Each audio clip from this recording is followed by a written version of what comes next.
Bienvenue dans la suite du corrigé du complément de la série numéro 2. Donc déjà traité l'exercice numéro 1. Maintenant je vais traiter l'exercice numéro 2.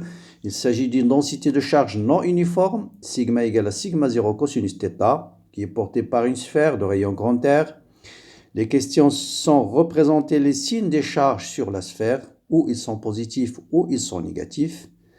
À partir de là, étudier les raisons des symétries en indiquant la direction du champ total. Et ensuite, vous passez au calcul de ce champ au point O. Bien. Donc voilà tout ce qu'il faut savoir ici. Il ne faut pas confondre l'angle θ des coordonnées polaires et l'angle θ des coordonnées sphériques. C'est ça, il faut faire attention. D'accord? En général, pour les coordonnées polaires, θ, c'est l'angle entre l'axe des X et le point M. θ, c'est ici. Et θ égale à 0, c'est sur l'axe des X. Coordonnées sphériques, θ égale à 0, c'est sur l'axe des Z. Faites très attention. Donc, θ égale à moins pi sur 2, c'est là. θ égale à pi sur 2, c'est ici. Et θ égale à pi. Donc, θ, pour les coordonnées sphériques, il varie entre 0 et pi. Quand est-ce que cosinus θ est positif? C'est θ est compris entre moins pi sur 2 et pi sur 2. Donc, cette partie-là, je vais avoir des charges positives sur la moitié supérieure de la sphère. Et sur la moitié inférieure, le cosinus il est négatif, donc je vais avoir une densité de charge négative sur l'autre moitié. Bien, voilà pour la première question. Représenter les signes des charges. Deuxième question, les symétries. Chaque fois que vous avez un système qui contient des charges positives et charges négatives, pensez d'abord au plan d'antisymétrie. Plan s'il y en a, bien sûr, un plan d'antisymétrie. Parce qu'un seul suffit pour déterminer la direction du champ électrostatique. Eh bien, vous voyez bien que le plan qui est perpendiculaire à l'écran, qui passe par l'axe des X, qui est le plan OX, OY, OY il est perpendiculaire au tableau, l'écran, c'est un plan d'antisymétrie. Donc, on va dire tout simplement que OXY égale plan d'antisymétrie,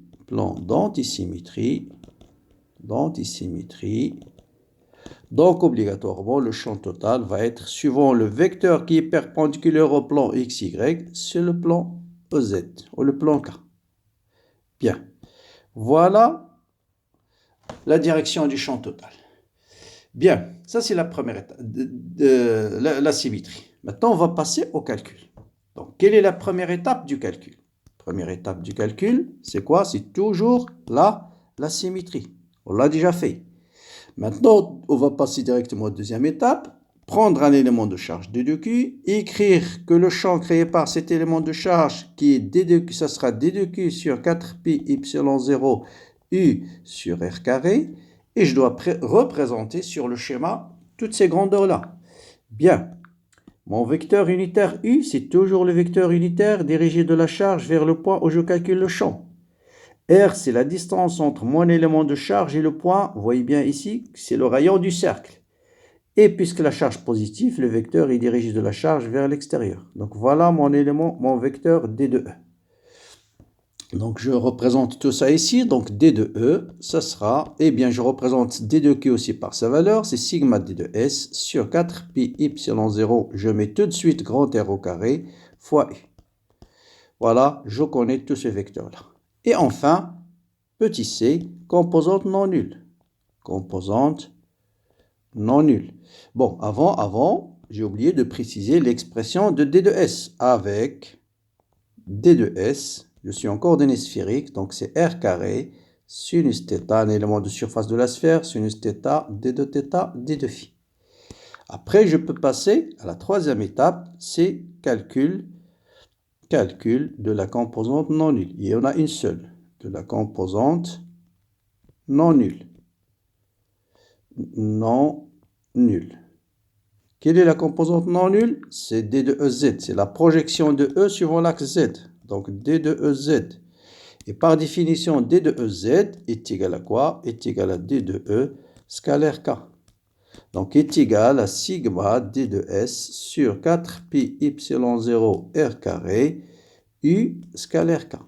Donc je vais calculer d'abord le produit scalaire U scalaire K.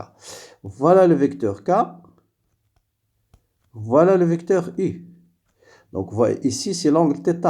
Vous voyez bien que U scalaire k, c'est le module de u fois le module de k fois cosinus de l'angle entre k et u, c'est pi moins θ. Donc, c'est moins cosinus θ. Comme tout à l'heure. Donc, c'est moins cosinus θ. Donc, le champ va être égal à quoi? Donc, d de EZ, ça sera sigma d de S sur 4pi epsilon 0 r carré multiplié par moins cosinus θ. Moins cosinus θ. Ben, je remplace d de S par sa valeur, moins sigma r carré. Donc, r carré avec r carré va se simplifier. Il va me rester sinus θ fois cosinus θ fois d de θ fois d de phi sur 4pi epsilon 0. Et là, notez bien, là c'est une erreur classique, notez bien, sigma n'est pas constante, n'est pas égal à une constante. Souvent, vous passez ici à l'intégrale, vous sortez sigma, et c'est faux, parce que sigma, c'est sigma 0 cosinus θ. Donc, dans l'intégrale, je dois donc sortir d'abord tout ce qui est constant. L'intégrale des deux phi, c'est 2 pi. Donc, je vais avoir moins sigma 0 sur 2 epsilon 0. L'intégrale, je remplace sigma par cosinus. Il va me rester sinus θ, cos carré de θ, d de θ. Bon, l'intégrale des deux phi, c'est 2 pi. 2 pi sur 4 pi, c'est 2. Donc, voilà ce qui va me rester. Donc, moins sigma sur 2 epsilon 0 fois cos carré. Et pour l'intégrale de cos carré, c'est d de... je peux l'écrire. Donc là, il va me rester. Donc, E de Z est égal à quoi? Est égal à moins sigma 0 sur 2 epsilon 0. L'intégrale de cos carré θ multiplié par d de cosinus θ. J'enlève ce signe. Parce que d de cosinus, c'est moins sinus θ, d de θ. Donc, ça me donne sigma sur 2 epsilon 0, cosinus de 3 de θ sur 3 entre combien et combien ici? On travaille sur quoi? Sur toute la sphère, donc entre 0 et pi. Les bornes d'intégration entre 0 et pi. Donc, cosinus 3 de pi, c'est moins 1. Cosinus de rho, c'est moins 1, donc c'est moins 2. Avec le 2, donc ça me donne moins sigma sur 3 epsilon 0.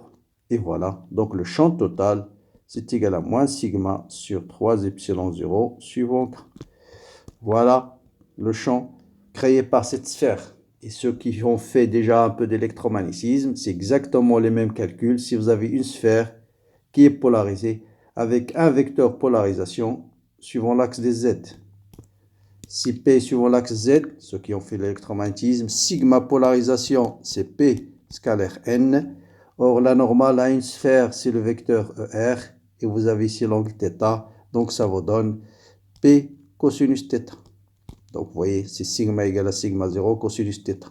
Donc, le champ créé par une sphère polarisée de manière uniforme suivant son axe Z, c'est moins P sur 3 epsilon 0. Donc, voilà.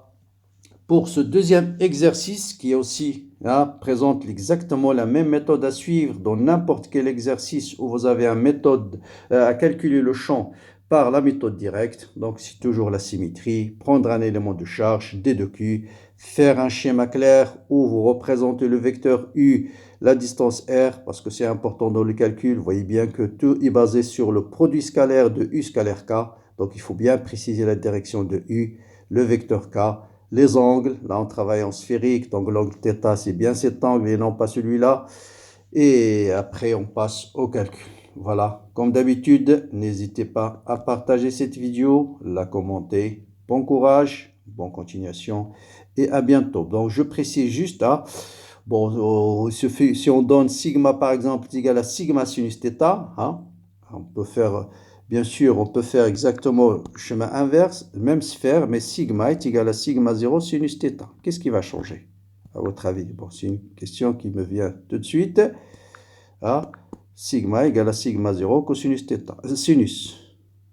Donc, quand est-ce que sinus, il est là? Donc, θ, il est là. On a dit θ égale à 0, pi, il est là. Donc, le sinus, il est positif entre 0 et pi. Donc, voilà, vous allez voir, c'est cette partie-là qui va être chargée positive. Ce qui va changer, et c'est cette partie qui va être chargée négative. Le reste, ça sera exactement la même chose. Bien sûr, la symétrie va changer. C'est ce plan-là, cette fois-ci, qui est le plan d'antisymétrie. Si ça, c'est X, ce sera le plan YZ qui est le plan de symétrie. Donc, le champ, dans ce cas-là, le champ va être suivant EX.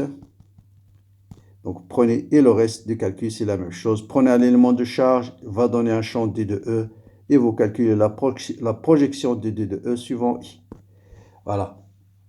Et normalement, vous allez trouver exactement la même valeur parce que c'est la même géométrie. Et donc, le champ point O va pas changer en module. Donc, voilà pour ces exercices. Comme d'habitude, je vous souhaite bon courage, bonne continuation et à bientôt.